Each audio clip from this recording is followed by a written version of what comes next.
funciones con polinomios de Taylor. Es un temita que es muy didáctico. Vamos a suponer que tenemos una función y igual a f de x continua y derivable hasta un orden suficiente en la vecindad de un punto x igual a a. Esa es la expresión genérica que ya todos conocemos. Lo único que tenemos que hacer acá es repasar un poquito todo este tema. Y lo que también es importante es la expresión del resto, es lo que separa el concepto del polinomio de la serie. El resto, que es la expresión de Lagrange, que es muy importante inclusive para evaluar la precisión de la aproximación del polinomio de Taylor.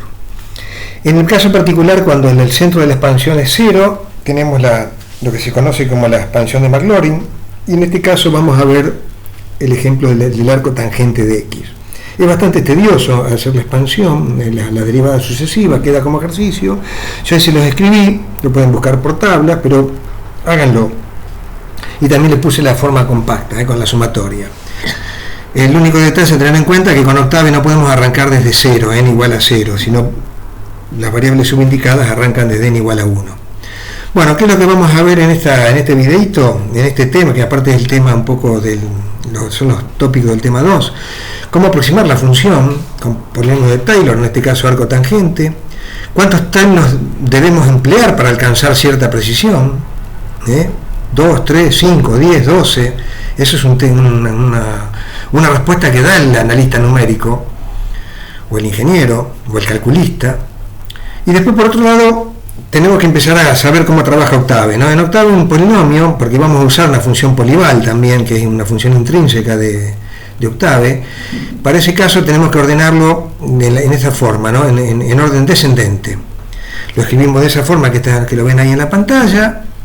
Por ejemplo, para n igual a 5 tenemos que incluir también los ceros. Por ejemplo, fíjense, no están presentes las potencias pares, con lo cual ahí tendríamos un quinto por x a la quinta, 0 por x a la cuarta, menos un tercio por x al cubo, 0 por x cuadrado, 1 por x, 0 por constante.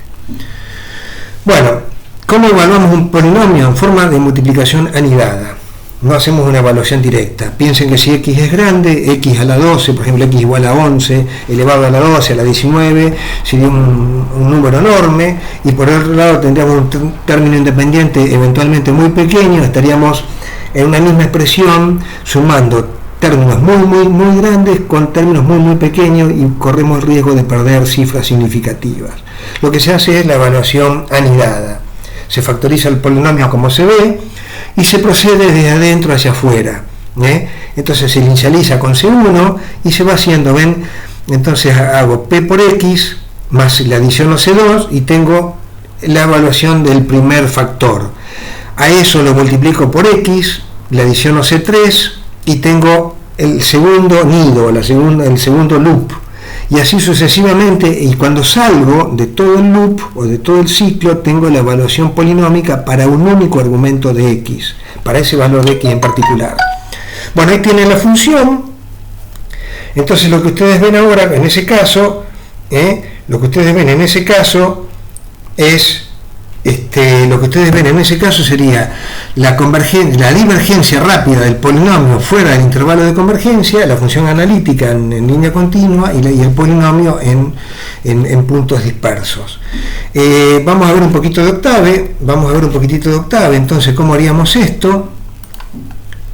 Espero que lo alcancen a ver. Ahí tengo, entonces tomé un intervalo de menos 4,5 a 4,5, ahí lo ven, con un incremento de 0.05. Ahí le di tres aproximaciones distintas, n3, 5 y 7, con los distintos vectores C.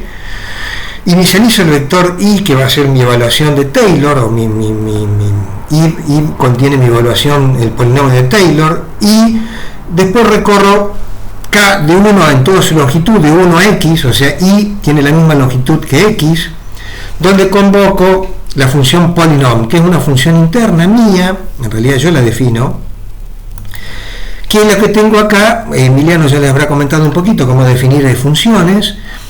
Estoy haciendo la evaluación anidada. N es un argumento opcional, puedo o no dárselo porque tiene la misma longitud que el vector C.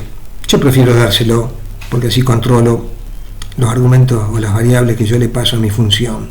Ven, lo inicializo con C1 y después hago el loop interno, y cuando salgo de acá tengo la evaluación del polinomio. Z es lo que se llama una variable dummy o ficticia, que la reemplaza por el argumento que llama. Cuando llamo la función le estoy dando el valor que corresponde, x sub k, que sería porque estoy recorriendo todo el vector x, desde A a B.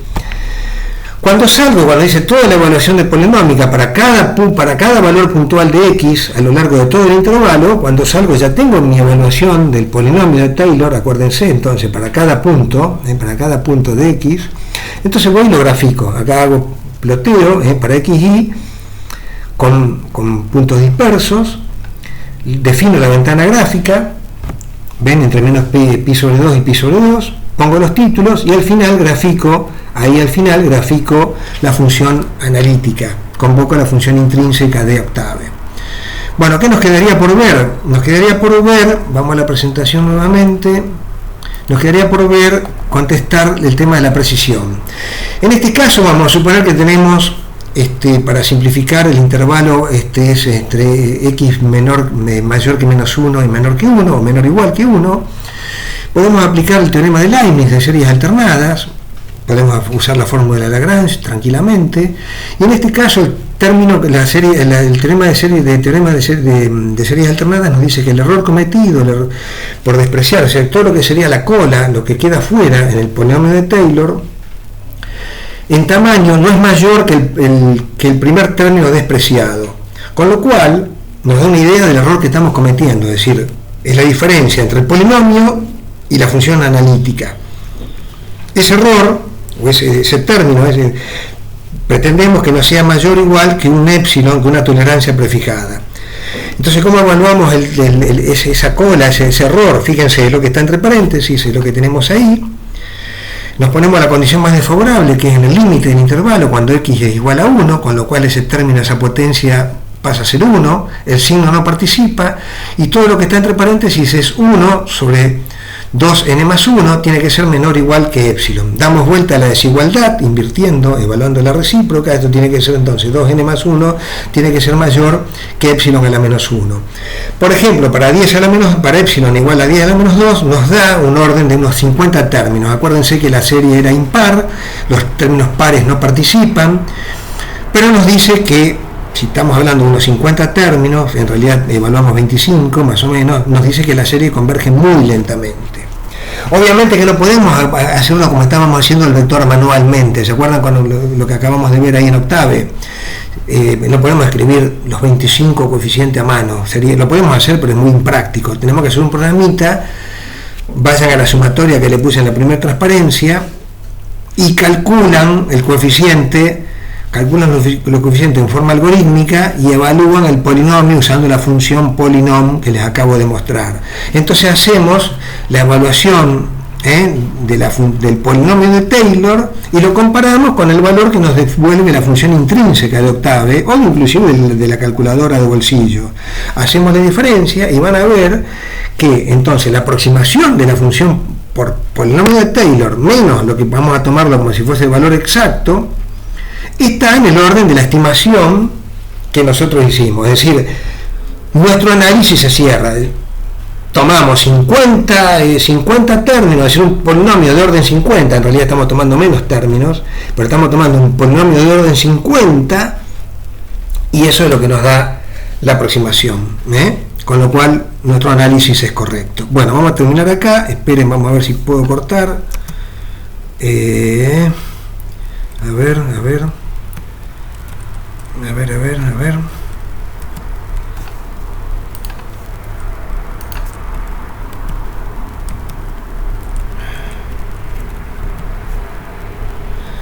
Yo no soy bueno en esto. Espero que se corte.